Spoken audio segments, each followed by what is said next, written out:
Buku adalah jendela dunia. Begitu kata pepatah yang sudah sangat sering kita dengar. 2 tahun terakhir, saya baru benar-benar mengamini makna dari kalimat tersebut.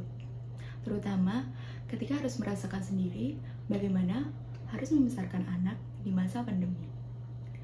Mobilitas yang dibatasi, 24 jam harus selalu berada di rumah, membuat buku menjadi jendela di mana kita bisa sejenak mengajak si kecil untuk melihat dunia yang luas di luar sana. Sesederhana bagaimana bentuk kereta api, bagaimana bentuk pesawat, bagaimana keadaan di kebun binatang, bagaimana kehidupan di laut terdalam, dan hal-hal lain yang tidak bisa kita lihat dari dalam rumah. Berangkat dari keresahan keluarga kami terhadap lingkungan sekitar yang masih sangat minim kesadarannya dalam hal literasi dini atau membacakan buku kepada anak sejak usia dini, maka kami menginisiasi Bubi Library, tempat di mana kita bisa berbagi rekomendasi berbagai jenis buku anak.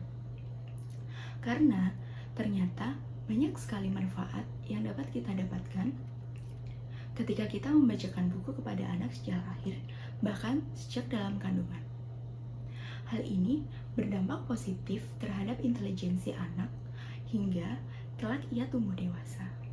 Salah satu cara untuk mengenalkan serunya membaca buku kepada anak yang dapat dilakukan sejak bayi adalah dengan metode read aloud atau membaca nyaring, yaitu kegiatan membacakan buku kepada anak dengan menyuarakan tulisan yang dibaca dengan ucapan dan intonasi yang tepat supaya pembaca dapat menangkap informasi yang disampaikan oleh penulis dengan tepat. Read aloud dinilai sebagai metode yang paling efektif untuk mengajarkan membaca kepada anak-anak karena dengan metode ini kita dapat mengkondisikan otak anak untuk mengasosiasikan bahwa kegiatan membaca adalah kegiatan yang menyenangkan. Dikutip dari buku Read Aloud Handbook karya Jim Trelease, dengan membacakan nyaring kepada anak, kita dapat memperoleh beberapa manfaat.